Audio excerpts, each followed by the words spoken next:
Yo, what's up Rwanda, what's poppin' Kigali, ikaze muri one on one. Guess who uyu munsi mfite witwa Danina None, young president cyangwa se umwami w'injyana ya hip hop, ariko n'ubundi especially injyana z'urukundo. Don't play with this guy. Hello wagwan. Cool bro. Ikaze muri one on one. Thanks man. Senza yamwereka ifoto y'umuntu, umbwira izina rye nurangiza umuvuge ikintu kimwe. Tayari tugende. Nta kibazo kabisa. Uyu muntu umva yitwa nde? Yitwa Betray Muheto. Yitwa Muheto Betray. Ni umuraperi ukora Kenya Trap. Cyo ni icyambere. Ni umupapa ufite umwana. Kabiri. Ikindi ni umwe mu bantu baba revolutionnaire nzi kabisa. Abantu bihindura amatwara. Amatwara bikomeye cyane. Okay. Witwa Nitapendo. Njye navuga ko ari we MC w'umukobwa wa mbere mu Rwanda. Cyo ni icyambere. Icya kabiri, she's hard working. Rakora cyane. Ari hard working. Icya gatatu ni umunyamakuru mwiza. Okay. Uyu yitwa Murungi Sabe. Ni umwe mu banyamakuru batangiye itangazamakuru mu myaka ya hambere. Ni umwe mu bantu bagaragaje ko akazi ko kuri YouTube gashobora gukorwa neza, nyine ko yashinze televiziyo yitwa Isimbi, akanabyara amafaranga. Akabyara amafaranga menshi cyane. Ni icya kabiri. Icya gatatu, nzi nyine ko ari umubyeyi ufite n'abana. Okay. Yitwa El Gringo. Green P. Green person. Ni umuraperi mwiza cyane u Rwanda rufite. Icya kabiri nyine nzi ko ari umuvukanyi wa The Ben, murumuna wa The Ben. Umuvukanyi yego. Ikindi ni umuhanzi wahoze muri Tough Gang. Okay. Uyu nguyu yitwa Nizo Kabose. Muhammad, ikintu cya mbere muziho nuko ari papa cyangwe kabisa. Ku cyangwe kuva kera abafunzemo neza, agasiporo ni cyangwe abameze neza. Kuva kera tujya no muri Guma Guma agameze neza kurusha abandi bantu bose. Ikindi yaririmbaga muri Urban Boys, n'ubu nta n'ubu aracyaririmba muri Urban Boys kubera ko iracyabaho. Icya gatatu, mu ex wa Sasha Kate. Ntabwo ari kubera gusorezaho. Nta kibazo. Okay, ntari witwa Alpha Rwirangira. Alpha Rwirangira niwe mustar wa mbere njye nabonye mu Rwanda wari ukomeye kurusha abandi icyo gihe. Ubwo ni foto ava muri Task Project Fame bari gusasa ibitenge. Yanayitwaye kabiri. Ikindi ni umuhanzi mwiza of course cyane, w'umuvokalist wahatari urimo mu Kinyarwanda no mu Giswahili neza. Ikindi ni nuko nzi ko atuye muri Canada. Bitatu. Yego. Wewe nituvuga kuri Task, nivuga kabiri yatwaye iriya Task isanzwe. Yatwaye All Star, atwara nayo. All Star niyo bari baratsinze mbere bongeye guhuzwa. Uyu yitwa Mitsutsu. Mitsutsu ni umukomediye nicyo cya mbere. Ikindi afite image itandukanye n'abandi bantu bose. Ntabwo bisaba ko wumva avuga kugira ngo ubone ko ari umukomedi. Isura ye irabigaragaza n'ifoto n'ukuntu yambaye na ya myenda ye. Ni bibiri. Ikindi nabonye nyine hanze yo kuba umukomedi yabatangaje, nyine ameze nk'abandi bantu basanzwe kandi yambona bidashoboka. Nabonye yambaye imyenda nk'iy'abandi bantu, ndavuga uburyo kimeze. Abari seriye cyane. Kabisa nk'abantu basanzwe. Uyu yitwa Keniso. He's my young brother, ndamukunda. Yize umuziki ku Nyundo, afite talent iri hejuru. Ikindi kandi ari hard working cyane kubera ko ahantu yivanye. Njye ndamuzi ataratangira umuziki naho ageze ubu ngubu. Akiri muri za Yemba Voice. Na mbere yaho akora za karaoke. Yajyaga ambwira ko azabikora kandi yabikoze. Yarakubwira ngo azamuntu wa dance. Ku ishuri yajyaga bimbwira kandi ko arabikoze birakunda. Yarakubwira Daniel Bradani ngiye. Tuko byagenda kose ngiye ngomba kuzabikora. Ataranajya muri sida kiri muri Yemba Voice kera bakinanutse. Kandi yarabikoze ikintu yakagikora. Papa Hit Senderi. Senderi rero ni umwe mu artiste navuga ko ni umujeni. Impamvu namwita umujeni, ugereranyije n'imyaka afite n'ibintu akora kandi akaba akiri consistent. Ni umwe mu bantu bateye imbere mu mutwe, ariko abantu badashobora kumenya urwego bakorera, urwego ariho mu gutekereza, kuko abapapa benshi bameze nkawe ntabwo batekereza nkawe. Ni umuntu ukora ibintu by'abajene kandi n'ubundi ntabwo ari umusaza, ariko ni umuntu ukora ibintu agakompeta n'abajene, kubera ko igihe twagendaga muri za Guma Guma yadukubita agashoka ku buryo nta muntu wakurikiraga. Imyenda yambaraga kandi na n'ubu ngubu aracyabikora. Ni umwe mu bantu bakunzwe mu Rwanda by'igihe cyose, kubera ko nko mu matora hari ahantu twahuriye Nyabihu. To be honest, ntabwo njya nibeshya, njye yararirimbye ndavuga none ndajya kuri stage nkora iki. Nyine Senderi arakubita ku buryo n'ibiti biranyeganyega, nta mwanya gusigiramo kabisa. Respect. Uyu ni Eric Semuhungu, right? ntago muziho byinshi cyane, nanjye mubona kuri social media ntago turahuza. Mubona kuri social media, nzi ko yabaga muri Amerika ni cyambere, ubasigaye mu Rwanda, right? Ikindi muziho nuko bajya bavuga nyine ko ari umuge. I'm sorry to say that. Kandi arabyemera, ariko barabyemera to. Ubwo icya gatatu bambwiye ko ari umwana mwiza. Okay. That's common. Obviously nanjye nuko mbizi. Some people bavuga ko umwana ari umuntu uri humble kabisa. Sure. Unite bose babireba. Ni umwe mu bantu babanditsi bakomeye u Rwanda rufite. Wow. Kandi noneho bandika ibintu biri ubuzima busanzwe. Noneho ikindi akabakora gospel, ariko ku buryo ushobora kuyumva n'ubundi no mu buzima busanzwe ukayumva n'indirimbo bose babireba. Indirimbo nk'izo so arimba gospel ni cyambere. Ikindi nyine n'umwanditsi mwiza cyane, ntekereza ko u Rwanda rufite tutagiye muri gospel gusa mu buzima busanzwe. Ikindi nanone muziho ikindi numvisha amakuru y'amashyashya meruka nuko simbizi nimba ari kimwe mu byo nyine wenda wambajije, umudamu we nyine amaze iminsi arwaye cyane, arwaye impyiko, ahubwo nyine biramutse bibaye ngombwa nyine n'abantu bari kutureba none bashobora gusapotinga, please. Witwa Kiss Prince, na numwe mu producer b'u Rwanda bafite,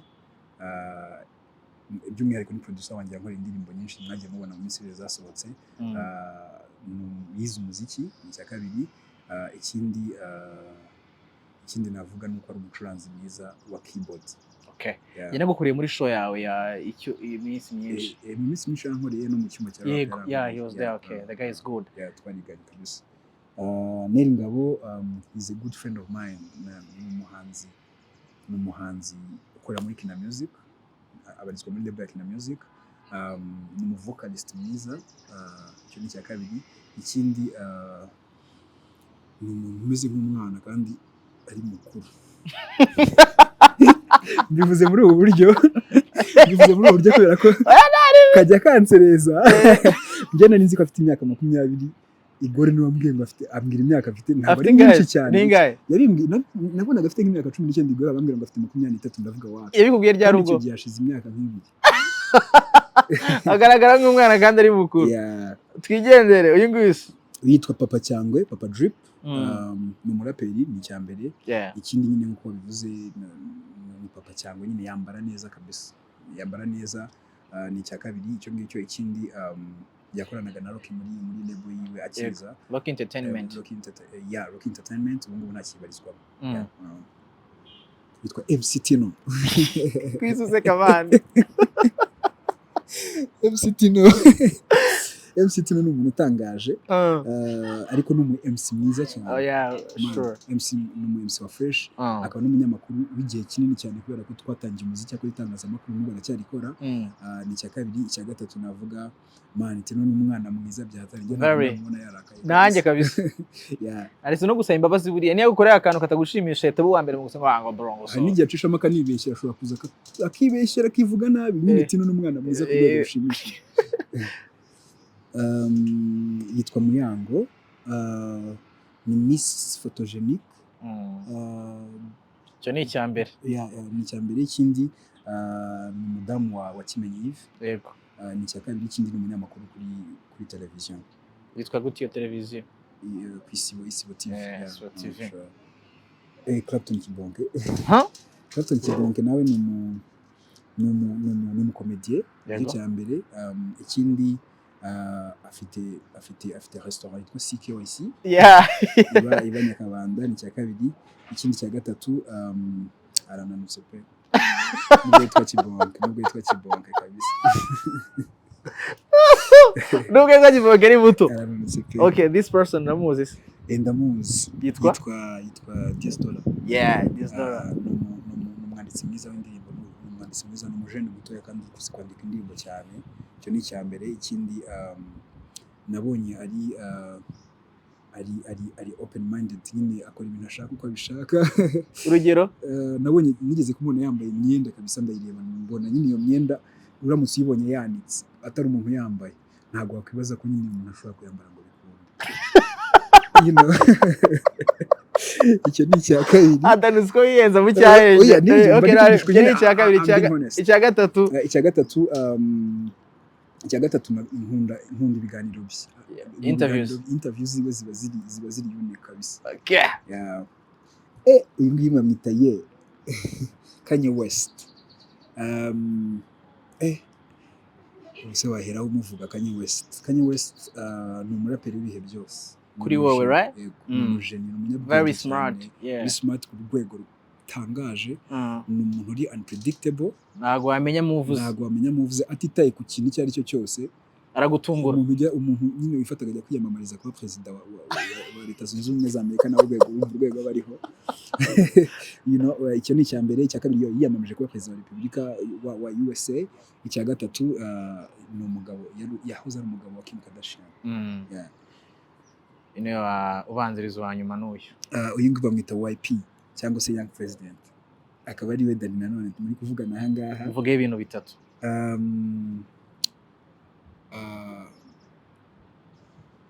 Time, focus and confidence. Nibyo bintu muranga. Sobanura mu Kinyarwanda abafana bawe batacyumva neza. Igihe agerageza kubahiriza igihe, aba ari focused cyane yagiye gukora ikintu, cyangwa agira intego. Agira intego nyine kandi nta kintu waza ngo yihindureho, nyine yiyemeje kuri ikintu ariko cyumva ari convinced. Icya gatatu ni umuhanzi mwiza kandi uzaba ibihe byose. Uyu nguyu yitwa nde?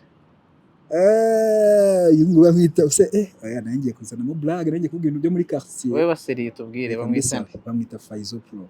Faizo Pro. Yeah. Navuga ko ari we mu director watangiye ibintu kera kiri mutoya, ariko n'ubu ngubu akaba gihagaze. Exactly. Cyokoza asubundi biriya ubundi consistency ya Faizo no kujyana n'ibihe. Wagusobanura gute nk'umuntu wenda mubana cyangwa mwabanye mu bihe bitandukanye? Arasobanutse cyane, nyine we azi kwiyadapta no kwiyupdatinga. Akorera kandi none icyiza ari cooperative, azi gukorana n'abantu. Ntabwo afata ibintu ngo bikore wenyine. Abe ngo nyamwigendaho. Ikindi muziho ntabwo ari kumutaka, ntabwo ajya abeshya kabisa. Oya, ni kuri kw'Imana yo mu ijuru. Ntabwo abeshya. Ibaze ko ndahiye. Ni ukuvuga ngo Faizo iyo ikintu gishoboka arakikubwira, niyo kidashoboka arakikubwira. Hari n'igihe tuba turi ahantu kwa kundi nyine biba ngombwa ko mwacishamo akantu, hari igihe nyine mama nk'ahantu bikaba ngombwa nyine kushobora kubeshyaho gato ubona nta kintu biri bwangize. Abanzi ko ari bwari bubigenze, nimva vugishije ukuri hasi. Atari ko surabeshyira iki komeze gutyo nabwo kabisa. Nanjye turi kumwe n'inda no kubeshya kubera ko arabyanga cyane. Ni umunyakuri cyane kandi nawe ni umuntu mwiza navuga kabisa. Gatatu ubwo ni icyanyu ugiye kutubwira kuri Faizo. Icya gatatu navuga kuri Faizo, ni umuntu wita kuri famiye yiwe cyane. Ni umuntu wita kuri famiye ye cyane, yita kuri famiye ye kubera ko umunsi igihe kinini cyane akimarana, nubwo akora akazi kenshi cyane ariko igihe kinini cyane akimarana na famiye ye. Abaho umwanya uhagije kandi n'akazi akagakora neza. Hanyuma sengoye uyu nguyu ngewe mba numva yitwa, biragoye kumuvuga.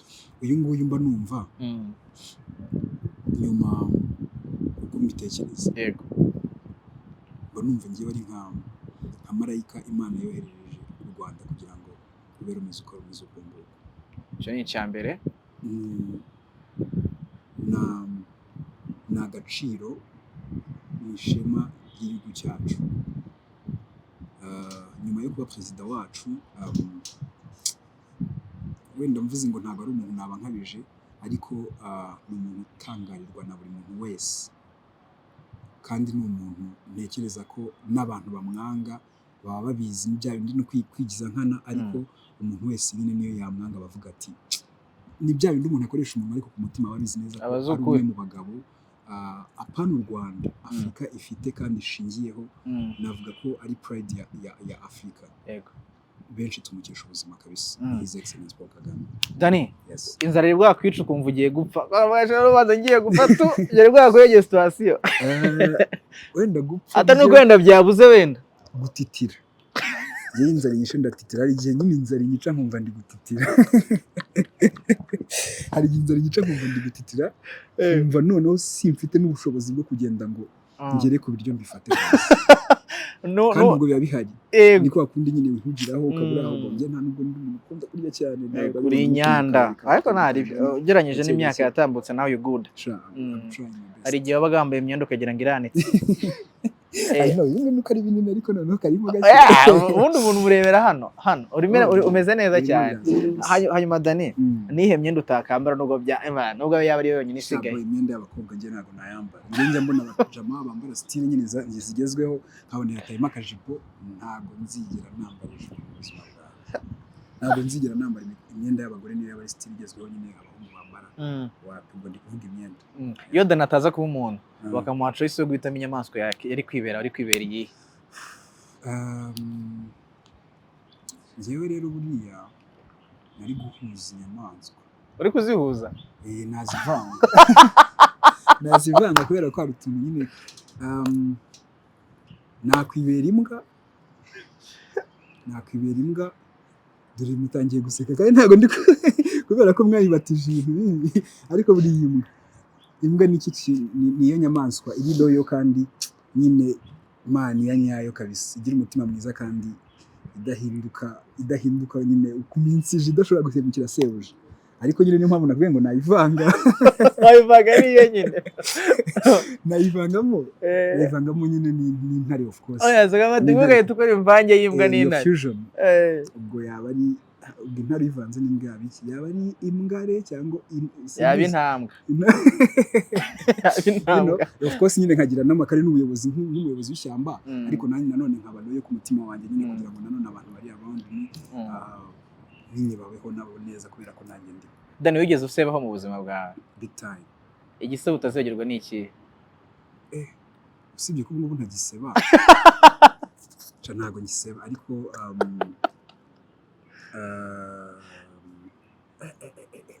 uyisugiye ugira ubwoba?